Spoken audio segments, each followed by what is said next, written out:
Hey folks, Nathan here from Star Wars Beyond the Films and the Star Wars Timeline Gold. Again, bringing you a look at something that I find very entertaining, a game that I like to play that is not Star Wars this time, but might be intriguing for those who perhaps play the Star Wars CCG, TCG, or LCG. It is Ascension, the deck building game from Stoneblade. Yes, this is the same game as the Ascension Chronicle of the Godslayer app that you can play, where you can buy different expansions relatively cheaply and play it all digitally. I find that there's something just a little bit more fun about playing something as a physical card game and actually shuffling it and all that stuff on your own. This is the second of two of the Year Collector's Editions. We took a look very recently at the Year 1 Collector's Edition, which included Chronicle of the Godslayer 3rd Edition, which is the base set, the first set, and then Return of the Fallen, and 4 theme packs, along with the other promo cards, all from Year 1 with some other goodies inside it. This is a similar type of package, but this is for Year 2 of the game, which means it has the larger and slightly smaller sets from Year 2, plus all the promo cards from Year 2, along with its other goodies. The different sets in this one are Storm of Souls and Immortal Heroes. So let's take a look. We got ourselves a nice tin container again. Information on the back about all the different pieces included. This does have 358 total cards in it this time around. So let's open this up. We have again a premium game board. Premium being foil and very nice looking here. Let me flop this out. I have the hardest time laying this out easily when I'm recording. That is your game board here, laid out a little bit differently than the one from the Year 1 Collector's Edition, because at this point, they had moved the center deck off to the side of the center row. You had to have a place to put soul gems, thanks to Immortal Heroes, and a place to put an event and the Fanatic, thanks to the Storm of Souls expansion there. It also moved the honor pool from up here to down here. But a nice premium foil board there. You have, of course, a guidebook explaining how to play. This deals specifically with the 2 sets included in here, though the rules, except for a few things, wind up applying even to those earlier ones, or just some new mechanics that these introduced in Year 2. Inside, you've got a nice container here, different looking than the one for Year 1, for all your cards. Pop it open, move this on out to the side here. Inside again, foam to keep your cards from slamming into each other, dividers and cards.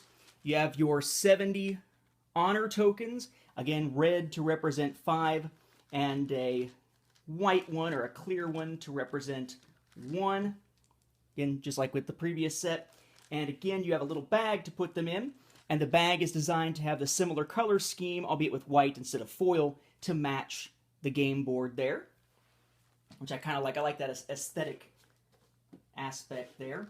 And then inside, you got all your different cards that you need to play. And again, there are 2 sets in here. You can play one by itself, or the other by itself, or combine them, or shuffle the promo cards into it as well, or you can play this in any combination with any of the other decks for Ascension, the other expansions for Ascension, all the way up through the newest ones. They are all perfectly compatible, but the layout of the board will slightly shift depending on which one it is that you're using. Just in terms of whether there's an event slot or there's a Fanatic slot and that sort of thing. So let's take a look at what is in here. Dividers again, we start with Storm of Souls. This is that first set from Year 2, the larger of the sets. Again, all the cards are foil. The errata has been dealt with for the most part here. This was the set that introduced event cards. So they're set basically number 3, since the first 2 were included in that Year 1 set. Then we've got Immortal Heroes. This is the second set from Year 2, the 4th overall. Again, with events and such in it. All foil cards. Slightly smaller number of cards than in the other set. What they did for basically the first 3 years or so was they tended to pair up a larger set with a slightly smaller set each year. Now they got to the point where they're all the larger sets, but that won't come for a little while. They haven't reached any further in these Year Collector's Editions. Year 2 is the newest set that they've put out for these. You have your starting decks. As we saw with year 1, everybody starts out with 8 apprentice cards and 2 militia cards. So it's set up to be able to have enough for basically 6 people to play. You can play this as a game with 1 player, as a solitaire game with slightly different rules, all the way up through 6. You can even play in teams. So this is all that you need for your starting decks. Again, the biggest difference between a deck building game like Ascension and a game like the Star Wars LCG with its objective sets, or the CCG with individual cards that you're putting together, is that you're not preparing a deck ahead of time. Instead, you start out with the same cards, 8 apprentice and 2 militia for each player, and as you play, you're acquiring other cards from the same locations that everybody else can. The center row, where you're defeating monsters, or you're acquiring allies. So your deck is constantly evolving as you play, but everybody starts out on a level playing field, and the setup time is extremely small. You also don't need to worry about buying force packs or expansion packs, because they are standalone games, so you can always mix and match them, as I mentioned a moment ago. You have cards that are always available to be acquired or defeated. We have the Cultist, we have the Fanatic that has been introduced, and then we have Mystic and Heavy Infantry cards. You may notice that the art is a little bit different here than what we saw in the year 1 set. That's because they did a change of style going into year 2. They do that about once every couple of years, or a couple of sets, excuse me. Then we have Soul Gems that were added in with Immortal Heroes. These are another type of card here that essentially are representative of characters actually from the previous sets, from that year 1 stuff here, that are basically like the souls of those defeated or killed characters coming back to assist. Then we've got our promo cards this time around. Now, unfortunately, year 2 didn't have as many promo cards. So whereas the year 1 set had quite a bit of value in promo cards because it had a handful of just individual promo cards plus 4 different theme packs, this time it's just 9 promo cards. That's all they released in year 2. So you've got them all, but it's not nearly as many, which means that from a financial side, the value is not quite as high as previously. We'll take a look at that in a moment. We have a couple dividers that aren't labeled. I use that one and the other one that's with it to block off the last set of cards, which are new event cards. Essentially, if you want to play more events or have them come up more frequently, you can use these to help make that happen. So, quite a few cards. Again, 358 cards. Every single one of them is a premium foil card. You have the special game board, the deluxe game board with the foil on it. You've got your honor tokens inside your bag here. You've got your collector version of a box, and so on and so forth. All you need to be able to play in kind of a fancy schmancy version of these 2 sets.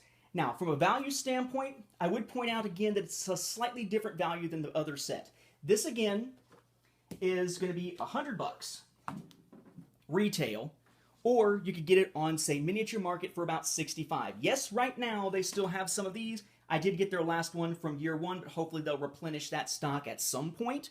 Otherwise, you may wind up going on eBay to find these for about the same price. I wouldn't get them from AscensionGame.com, the official site, because they are the retail full $100 set. Now, from a retail perspective, though, if $100 is our baseline, what is the value you're getting in this? Well, if you pick up the first of the sets in here, Storm of Souls, it's about $40. You pick up the second set, Immortal Heroes, it's about $30. So that's about $70 worth of value.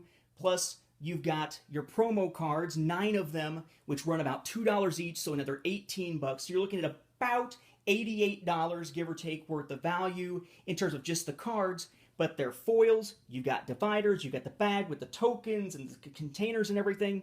So it winds up, in my opinion, being about equivalent to the price that you have here, depending on which one you buy. I mean, it's going to be the same value for about the same amount of money. I tend to prefer this because it's all nice in one place. You get the foil versions, you get the bag to put your honor tokens in, and so on here.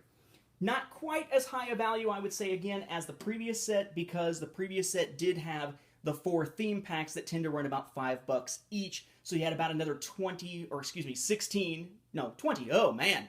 Man, my math is just going right now. You had about another $20, there you go, of value in the year one set that is not found in this set simply because of them not putting out as many different promo cards or theme packs within year two. Still, a fun game. I actually tend to prefer playing this one to the original just because I like having the trophy creatures and stuff like the Fanatics. I like the element of the soul gems and the events adding a little more depth to the game, but they're all pretty fun. If you want to try it out, I would pick up the app and just play the digital version of it just to get a feel for it, but when you're ready for actual physical cards, definitely check these out, and you get quite a value in your collector's editions for years 1 and 2.